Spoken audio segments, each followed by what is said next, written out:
Hello යාළුවනේ ඔයාලට කොහොමද? ඉතින් වෙනද වගේම ගොඩාක් ආදරෙන් පිළිගන්නවා හිරුමි ගුණවර්ධන මගේ YouTube channel එකට. මේ වීඩියෝ එක අප්ලෝඩ් කරන්න චුට්ටක් විතර පරක්කු වුණා. ඉතින් මම හිටියා මේක අප්ලෝඩ් කරනවද නැද්ද කියලා.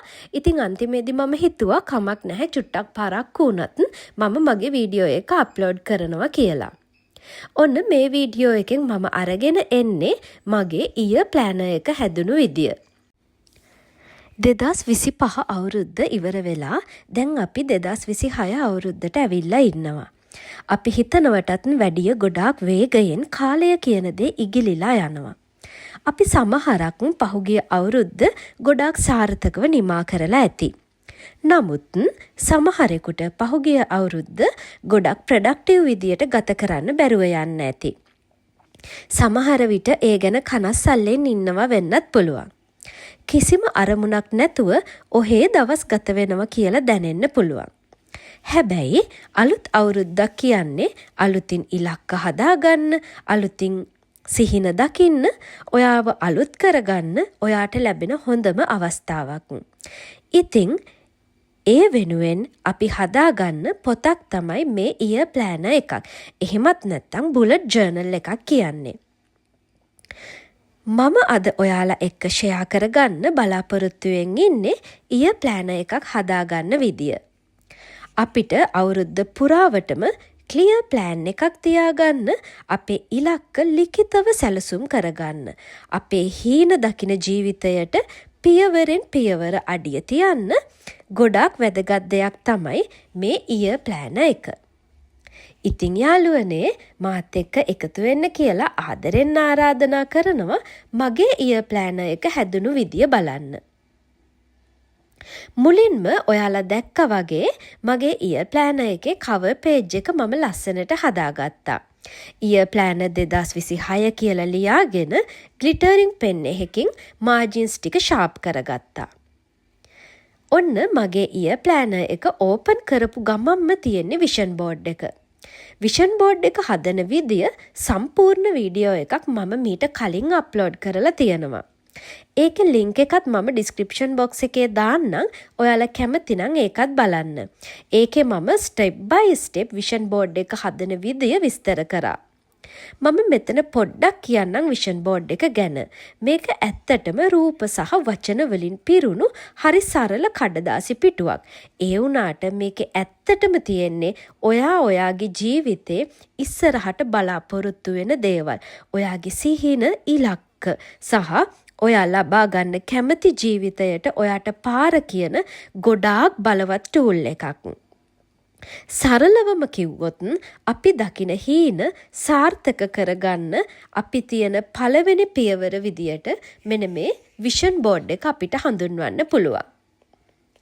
දැන් අපි ඉන්නේ ඊයර් ප්ලෑනර් එකේ දෙවෙනි පිටුවේ. ඒ තමයි goals of the year. මේක ඇත්තටම විෂන් බෝඩ් එකටම සමානයි.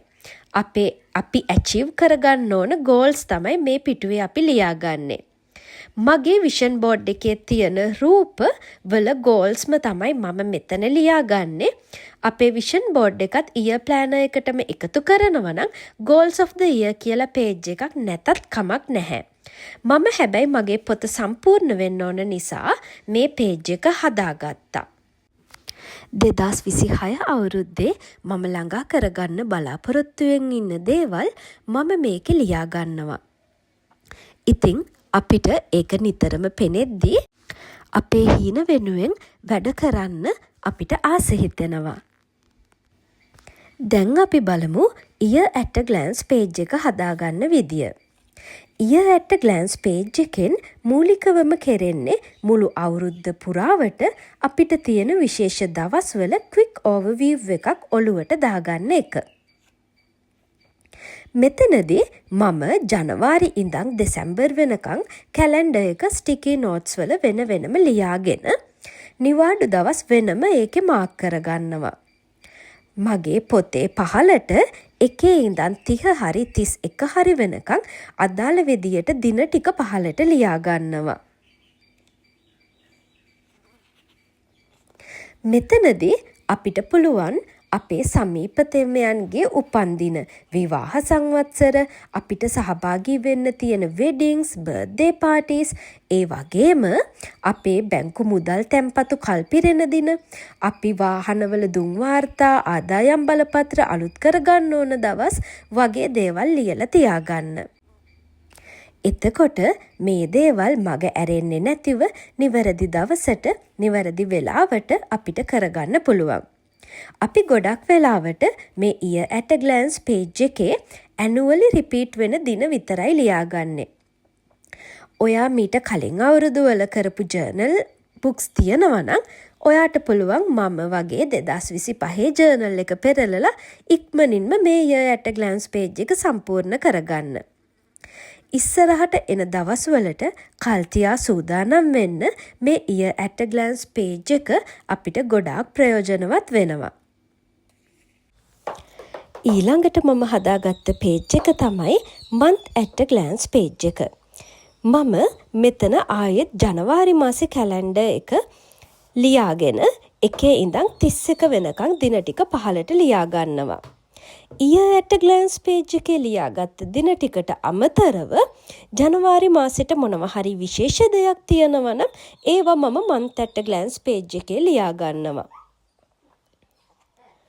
උදාහරණයක් විදියට ඔයාට පුංචි බබෙක් ඉන්නවා නම් බබාගේ වැක්සීන් ඩේට්, බබාගේ බර කිරණ ඩේට්ස් මෙතන ලියා ගන්න පුළුවන්. ඊට අමතරව month goals මම මෙතන ලියා ගන්නවා. මගේ විෂන් බෝඩ් එකේ තියෙන ගෝල්ස් වලින් ෆස්ට් ප්‍රයොරිටිස් දෙන්න ඕන ගෝල්ස් සහ මට දැන් කරන්න කේපබිලිටි එකක් තියෙන ගෝල්ස් තෝරගෙන මම ඒවා තවත් පුංචි කොටස් වලට කඩාගෙන ඒ පුංචි කොටසක් තමයි මම month goals කියලා මෙතන ලියාගන්නේ. ලොකු දේවල් එකපාර ලියාගන්න යනවට වඩා පුංචි දෙයකින් පටන් ගනිද්දි සරලයි, පහසුයි. ඒ වගේම වැදගත්ම දේ තමයි අපි පුංචි ස්ටෙප්ස් ෆලෝ කරද්දී වෙහෙස මහන්සියක් නැතුවම අපේ ෆයිනල් ගෝල්ස් වලට අපිට ලං වෙන්න පුළුවන්. ඔන්න ඊට පස්සේ මම හදාගත්ත page එක තමයි week at a glance.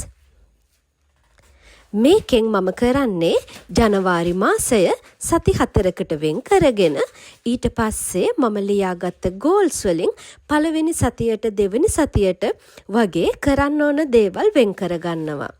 සමහර විටක month goals තවත් පුංචි ස්ටෙප්ස් වලට වෙන් කරගෙන ඒ පුංචි ස්ටෙප්ස් තමයි මේ week at a glance page එකේ ලියාගන්නේ. මෙතනදී අපිට clear overview එකක් ලබා ගන්න පුළුවන් එළඹෙන සතියේදී අපි මොනවද කරන්න ඕන කියන එක. year planner එකේ තියෙන වැදගත්ම පිටුවක් තමයි මේ habit tracker කියන්නේ. මම දැන් හදාගන්න යන්නේ මගේ year planner එකේ habit tracker page එක. අපිට දැනටමත් හුරු පුරුදු ජීවන රටාව පාලනය කරගන්න, අලුත් හොඳ පුරුදු ජීවිතයට ඇතුල් කරගන්න අපිට යූස් කරන්න පුළුවන් දෙයක් තමයි habit tracker කියන්නේ. උදාහරණ කීපයක් කිව්වොතින් wake up tracker, reading tracker, water intake tracker වගේ දේවල් තමයි අපි මේ habit tracker එකකින් track කරන්නේ. මෙතනදිත් අපි මුලින්ම අපිට track කරගන්න ඕන habits ටික ලියා ගන්නවා. ඒ habits ගානට ජනවාරි මාසේ කැලෙන්ඩර් එක ලියා ගන්නවා. කැලෙන්ඩර් එකට උඩින් habit එක ලියා ගන්නවා. ඔයාලගේ ක්‍රියේටිවිටි එක අනුව ඔයාලට විවිධ ස්ට්‍රක්චර්ස් මේකට භාවිතා කරන්න පුළුවන්. මම පුංචි උදාහරණයක් කියන්නම්කෝ. ඔයා හිතන්නකෝ ඔයාට හැමදාම උදේ 4ට අවදි වෙන්න ඕන කියලා. ඔයාගේ හැබිට් එකක් විදියට wake up at 4 am කියලා ලියා ගන්න. ජනවාරි 1 වෙනිදා ඔයා උදේ 4ට අවදි වුණා නම් ඒ දිනේ ටික් කරන්න. අවදි වෙන්න බැරි වුණා නම් කතිරයක් දාගන්න. ඒ වගේ ක්‍රමයක් අනුගමනය කරන්න. මේ විදියට අපේ හැබිට්ස් ට්‍රැක් කරලා පළවෙනි සතිය ඉවර වෙද්දී අපිට පුළුවන් අපි කොච්චර අපි බලාපොරොත්තු වෙන දේවල් කරලාද. බැරි වුණා නම් ඒවට හේතු තේරුම් අරගෙන ඒ හේතු මග ඇරවගෙන අපි ඊළඟ සතියට ලේස්ති වෙන්න පුළුවන්. මේ විදියට හැබිට්ස් ට්‍රැක් කරන එකෙන් අපිට නොදැනීම අපි අපේ ගෝල්ස් වලට යනවා. හිතන්නකෝ ඔයාට ජුනි වෙනකොට එක්සෑම් එකක් ලියන්න තියෙනවා. ඒක ඔයාගේ ගෝල් එකක්. ඔයා හැබිට් එකක් විදියට ලියා ගන්නවා study 1 hour per day කියලා. අපිට පාඩම් කරපු දවස් ටික කරනකොට ඉබේම අපිව මොටිවේට් වෙනවා පාඩම් කරන්න. සමහර විට පාඩම් කරන වෙලාව වැඩි කරගන්න. එතකොට අපි දන්නෙම නැතුව ජුනි වෙද්දි පාඩම් කරලත් ඉවරයි සාර්ථකව එක්සෑම් එකට මුහුණ දෙන්නත් පුළුවන්. ඉතින් හැබිට් ට්‍රැකර් එකක් කියන්නේ ඔන්න ඔය වගේ දෙයක්. ඊළඟට මම මගේ ඊයර් ප්ලෑනර් එකට එකතු කරගත්ත පේජ් එක තමයි expenses of the month. මම මේක එකතු කරන්න හේතුව තමයි ඇත්තටම මගේ මුදල් කළමනාකරණය ටිකක් දුර්වලයි. මම මාසේ අන්තිමට කීයක් විතර වියදම් කරලාද කියලා ඇත්තටම මට අවබෝධයක් නැති තරම්. මොකද මේ දේවල් මගේ ඔළුවේ නැහැ. ඉතින් මම හිතුවා දිනපතා යන වියදම් ටිකත් ලියලා තියාගන්න. මොකද මුදල් ඉතිරි කරන්නත් මේක ගොඩක් වැදගත් වෙයි කියලා හිතුණා. ඊට පස්සේ මම හදාගත්තා ක්ලීනින් කැලෙන්ඩර් එකක්. ඉස්සර වගේ දවසක් දෙකක් වෙන් කරගෙන සම්පූර්ණයෙන්ම ගෙවල් ක්ලීන් කරන්න මට දැන් වෙලාවක් නැහැ. ඒක නිසා මම සතියෙන් සතියට පුංචි පුංචි කොටස් විදියට ගේයස් කරන්න හිතාගත්තා. ඔන්න ඊට පස්සේ මගේ ඊයර් ප්ලෑනර් එකේ ජනවාරි මාසෙට අදාළ අන්තිම පිටුව ග්‍රැටිටියුඩ් පේජ් එක. මේකෙදි මම කරන්නේ මට ලැබුණු දේවල් වලට ස්තුතිවන්ත වෙන එක.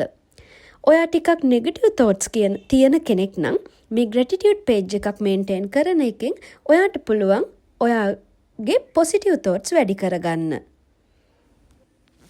ඔන්න මම ඊළඟට ඔක්කොම ලියලා ඉවර කරගත්ත මගේ ඊයර් ප්ලෑනර් එකේ ස්ටිකර්ස් එහෙම අලවලා ලස්සනට ඩෙකොරේට් කරගත්තා. ඉතින් ඇත්තටම මේක හරිම වැදගත් අපේ ජීවිතය ලස්සනට ප්ලෑන් කරගන්න වෙලාව නාස්ති නොවි අපේ වැඩ ප්ලෑන් කරගන්න ගොඩාක් වැදගත්. ඉතින් වීඩියෝ එක අප්ලෝඩ් කරන්න නම් ටිකක් පරක්කු වුණා. ඉතින් ඒකට සමා වෙන්න මට ගිහිල්ලා එන්නම්.